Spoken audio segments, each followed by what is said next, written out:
Hello and welcome to the Daily Meal for Tuesday the 8th of February 2022. In today's Millwall news, it was a match day, double match day in fact, and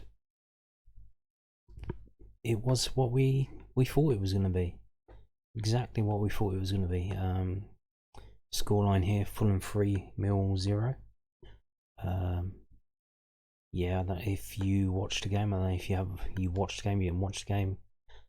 It wasn't that bad, but to be honest, a lot of effort from Millwall.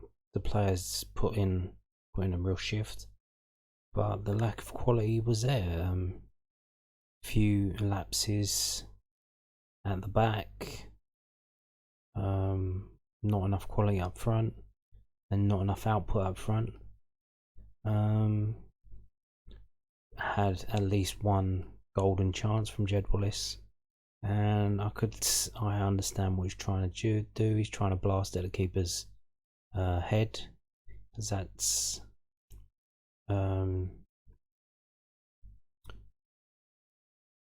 not a bad place to put it. You freak the keeper out. He's expecting you to go left or right, and you stick it right at him. And sometimes you get away with that, but yeah, could have done a lot better with that. But to be honest with Fulham, they didn't really get out of third gear. They didn't try that hard, and they still ended up beating us 3-0. They just kept chipping away, kept shucking and driving, rope a dope, and then just hit us with the jab. Bang bang. Boom. Game over, 3-0. It was game over at 1-0, to be honest with you, I thought.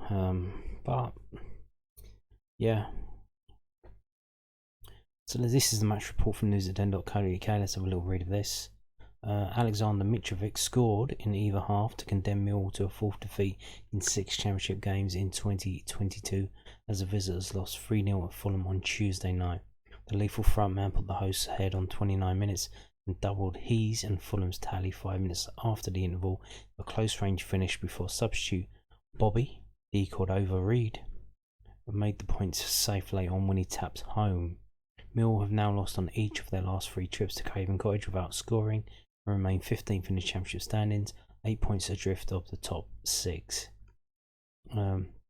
So, match action. Despite 21 points separating the two sides ahead of kick-off, Millwall more than matched their London opponents in the early exchanges. Moments in, Oliver Burke saw a deflected cross saved by Marek Rodak before Mikkel Kefneveld had a great chance from 12 yards, but he couldn't hit the target when he met Mason Bennett's perfectly weighted cross. Millwall's front three were causing problems throughout most of the opening quarter as the home side were unable to get going, but Fulham clicked into gear just before the half-hour mark and took an undeserved lead. Nico Williams found space down the right, and his cutback clipped off Alex Pearson into the path of Mitrovic, who thumped into the bottom corner. Fulham hadn't got out first gear before then, but was suddenly threatened to increase their lead when moments later Fabio Carvello twisted and turned the line's defence, but his left-footed effort lacked power, which made it easy for Bartosz Białkowski to gather. That goal rocked Millwall for a sustained period until half-time, but Gary Wright's men continued to frustrate the championship leaders, limiting their opponents to mainly efforts from distance, with Williams and Tom Carney both unable to find a target. Sean Hutchinson saw an effort blocked early on in the second half as Millwall searched for an equaliser, but almost straight away the Lions fell even farther behind when they were unable to deal with Kearney's cross. Despite Białkowski making a sharp stop to deny Carvalho, Mitrovic was on hand to fire home his second from close range. Mitrovic should have completed his hat-trick minutes later, but he was unable to keep his effort down. Bennett blazed over at the other end as the Lions searched for a response before he went close again just before the half-hour mark after great work down the left from substitute Jed Wallace. Millwall went even closer in the 75th minute as Burke did brilliantly to race away from Williams and pick out Jed Wallace, but he wasn't able to beat Rodak, who palmed his effort away before Bennett slammed the rebound wide. The Lions continued to pile on the pressure on and thought they were back in the game on 80 minutes. Jay Cooper flicked on a free kick, but Benicafu was only able to fire into the side netting. The travelling supporters celebrating, thinking it had hit the back of the net. That he hit the ball on target. That was going into the corner, but the keeper saved it. So The keeper did get a touch on it, and we did get a corner out of that effort.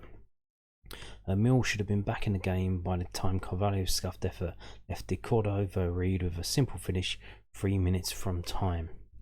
So Mitrovic proves Mill's nemesis once again. Well, he's most clubs' nemesis because he scored like 30 odd goals this season. I mean, the geezer's a beast. The Serbian is the top scorer in the championship by some distance, so it's fair to say that he scores against most opponents he comes up against. But for some reason, the striker has it in for Mill in particular.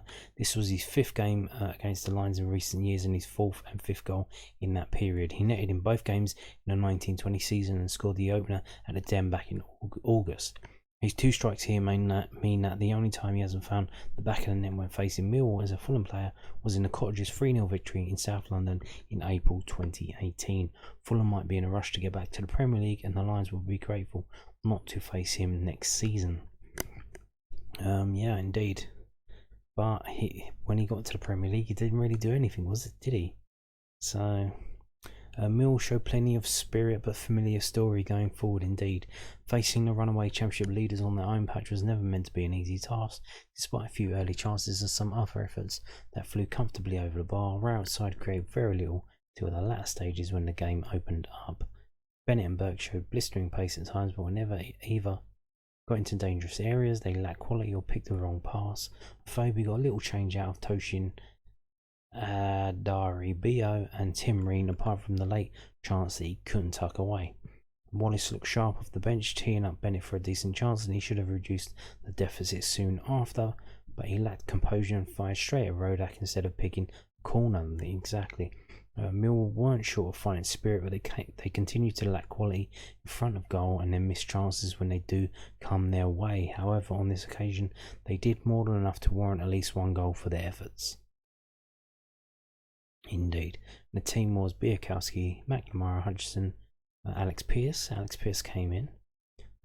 Cooper, Murray Wallace, Mitchell, Kifton Beld, Burke, Afobe and Bennett.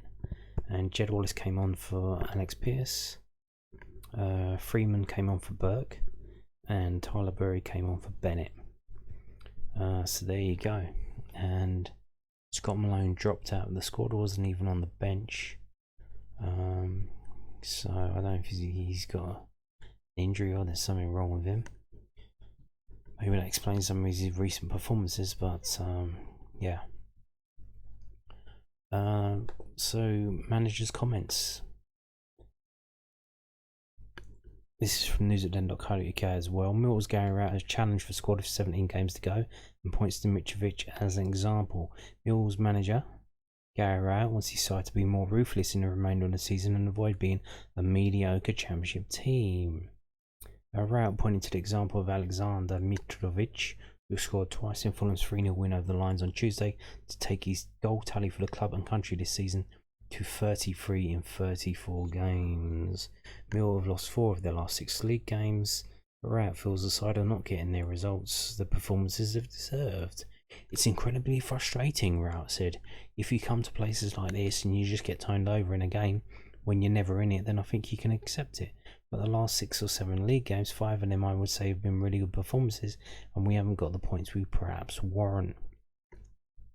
But it's the championship. If you look at Mitrovic, for all the needling aspects that happen in the game, he's a winner. He's ruthless. He knows how to win games and make those moments count. That's why he scored so many goals and why he's as good as any striker that's ever been in the championship. What we've got to do is show the same kind of ruthlessness when we get in those moments.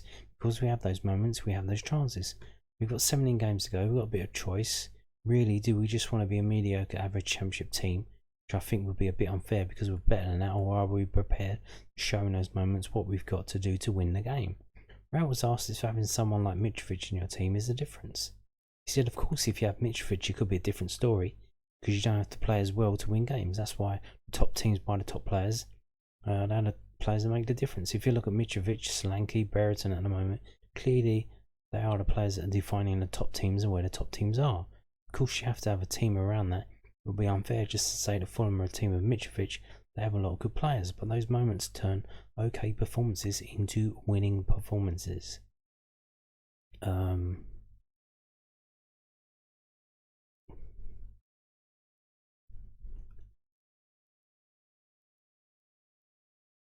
it's not about Mitrovic. It's about the way they play. They play an attacking style. They're moving the ball around the area. I think it's some stats nerd did some analysis a while ago that I read. It's basically if you control the area around the D around the penalties area of your opponent, if you're in that area and you're passing it around on attacking and you're controlling that area, if you have more possession in that area, if you don't get tackled as much in that area, you're going to win the game. And that's what they did. They got stopped, they got stood up, they had to take shots from long range at times, but they were moving the ball around from side to side, forward and back. Even a couple of times they caught us and broke. We were trying to pass it further up the pitch, and they caught us and broke us on the counter. So just to say it's a one player performance, it wasn't. It was, and like I said, they didn't even break into a sweat. They were in third gear. And our players were huffing and puffing and blowing out their arse just to keep up. But he's going to say what he's going to say, isn't he? His job isn't looking too good at the moment. When we go to Cardiff now, on Saturday, Steve Morrison's Cardiff, who are 20th in the table now. They're not. They've got 9 points above Peterborough United, so their problem as it was is not that bad now. But I'm sure they need to get to 50 points. I don't think it's going to take that much this season. It's probably less than that, maybe 45 or so. But they're going to want to get up to that level now, as soon as they can. And they're going to look at coming to Millwall as a winnable game, because we're not playing well at the moment. We're just not. If you can't score, you're not playing well. If you can't even get shots on target, you're not playing well. And you'll see in tomorrow's video, when I do the stats Sunday, how bad the situation was up front. But yeah,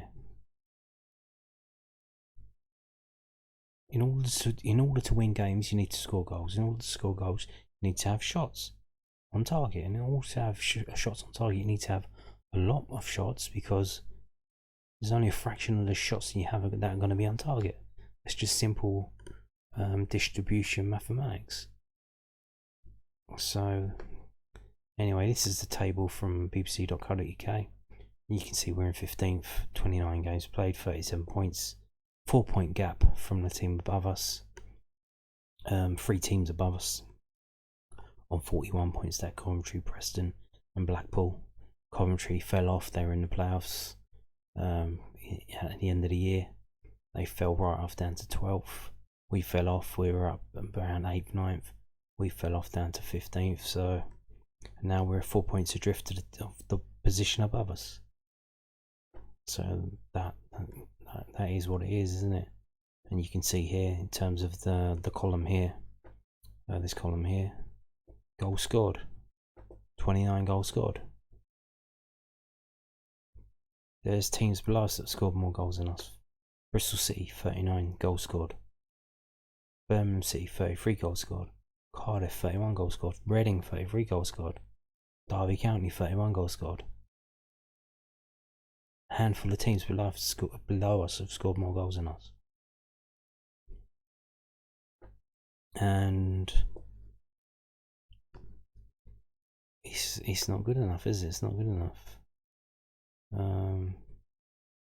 We don't play to win games. Now, this isn't about this isn't because of today's game. Today's game wasn't that bad of a performance, and the result was the result that we thought it was going to be. But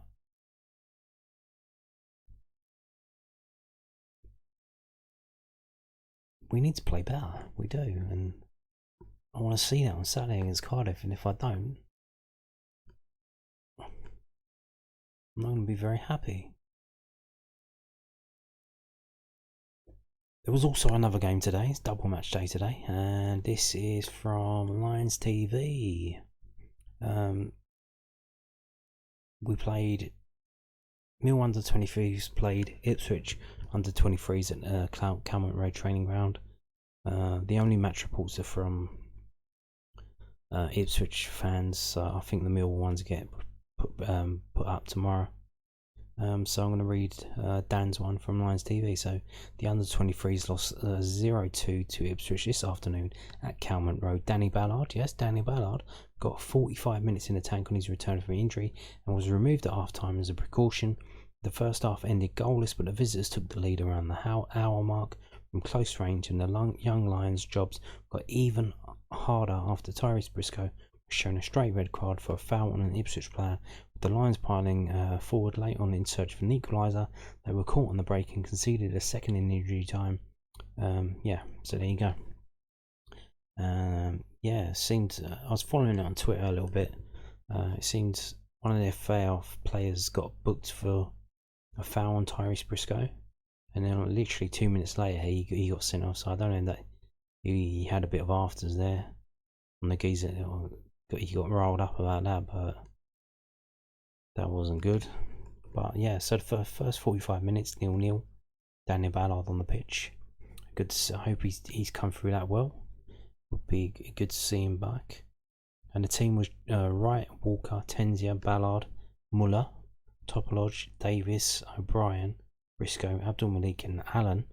And also something else that happened in this game. Now, Leahy came on for Abdul Malik, and he got injured, and they had to sub him off a bit later on as well. So that wasn't ideal.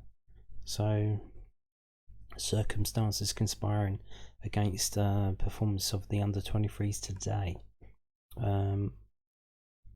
So there you go. But Danny Ballard is back. 45 minutes. Hopefully he's come through that okay. Cardiff, maybe that's a bit too soon for him. Maybe he can get on the bench, which would be good because we didn't have a player on the bench today. Well, we didn't have a defender on the bench for the Fulham game because they were all on the pitch because Alex Pearce was on the pitch as well. So make of that what you will. So there you go. That's it for today's video. Thank you for watching and goodbye.